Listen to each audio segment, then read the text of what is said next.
Good morning. You're listening to FloorDaily.net, and I'm Kemp Harr. This morning, my guest is Robert Varden, the founder of Unite. Robert, how you doing? I'm doing great, Kemp. I don't think you need introductions, but let me run through a little background real quickly. Most people know you ran CFI for a long time after Jim Walker retired and continued to be the icon for installation in this flooring industry, right? I appreciate that. And I've been involved with CFI for many, many years, absolutely. And installation, it certainly has been my life. All right, so we're here in Dalton, and you've brought in the International Union of Painters and Allied Trades for a meeting, and you've also brought in the technical folks with a lot of the manufacturers in the industry. You've had them here for a couple of days. You've been giving them tours. Tell us what's going on here. So the International Union of Painters and Allied Trades, they're a huge outfit. They're based all over the country. They've got, hundreds of training centers, 400 and something trainers. I mean, they're a phenomenal group, but, the bottom line is when it comes to the flooring side of the business, they've not done a very good job of actually letting the industry know who they are. And they do all these amazing things. I mean, you've got all these, I think they've got 1,100 installers, maybe 1,800 installers just on the West Coast. Big shops like BT Mancini's, Home Sherbas, Anders. I mean, all these big guys. I met with them. I started working with them as I stepped away from CFI. And then, I started working as a consultant for different entities, and IUPAT is one of them. So when I looked at their program, one of the things we looked at was everything they do, the phenomenal work they do. My feeling was, one, they needed a little more recognition for that.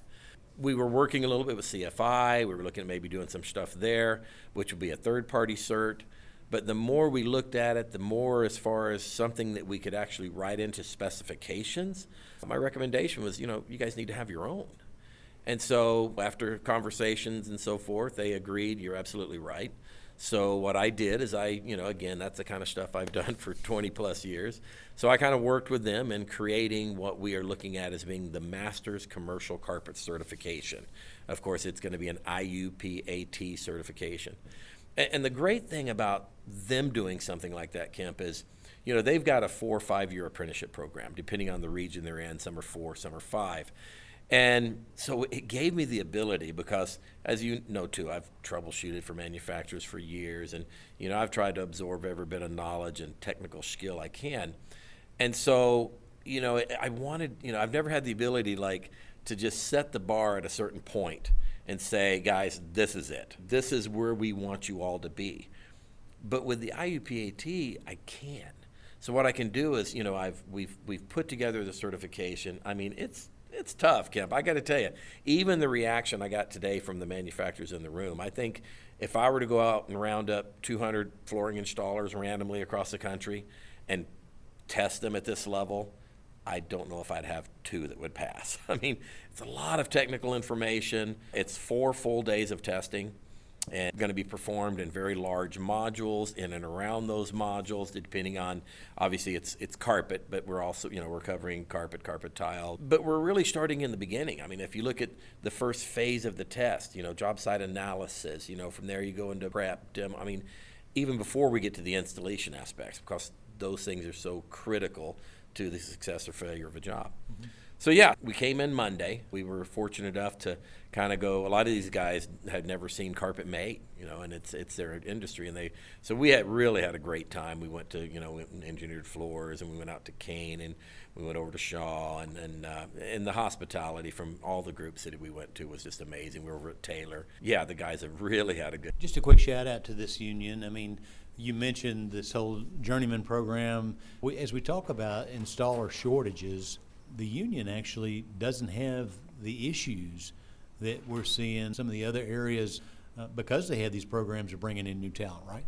That is 100% correct. If you look at the mass majority of our industry, non-union, of course, uses independent contractors. So if you've got a retailer or a dealer and he's running subcontractors, well, if he needs another installer, he basically needs another crew. In this environment we're in right now, if you find another installer or crew that's looking for work, it's probably not an installer or crew you want to use. Finding a good crew right now is like, finding the unicorn. So what they get faced with is, okay, well then I need to start from scratch. So I need to bring a young kid and maybe train him and this, that, and the other, but if they're using just independent contractors, how do they do that? Perfect example, I had a retailer tell me that, he uses subs, and he had an installer that does great work, but he figured if he supplied him some help, he'd get more productivity, maybe keep him, the retailer from being so backlogged. And he said when he went to the installer and said, I'm going to pay for this apprentice or helper, whatever, to work with you, the installer said, I don't want him.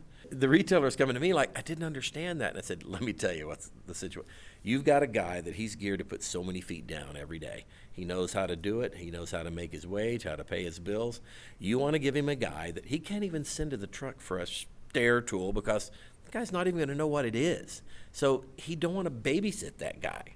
So yeah, it makes it very hard for a retailer to actually bring people in.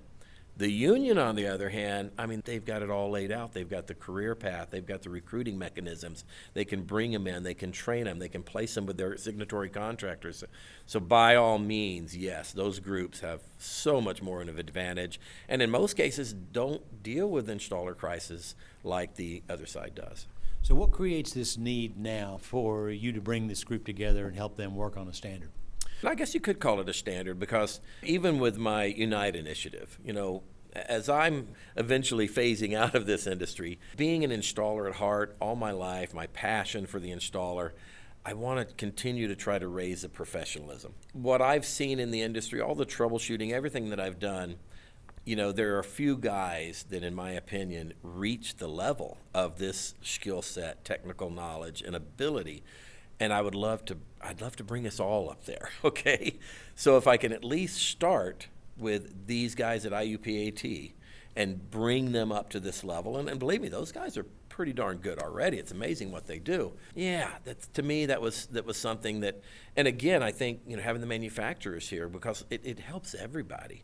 Obviously, somebody like IUPAT, they want to be valuable to their signatory contractor. That's a great partnership there. But they also want to work and be a partner with the manufacturer who's making the material. And if you get a guy that's at this level, we both know, you and I both know how many claims are paid, even when it's installation related and the manufacturer, it costs them. But suddenly now, if you've got a guy at this level, I think everybody wins. The installer wins, the signatory contractor wins, the manufacturer wins. So yeah, it was just something I've had a passion to do for a while, and working with the IUPAT gave me the perfect opportunity to do it. So you've set a deadline, and you're going to have this work done by June, right? Absolutely.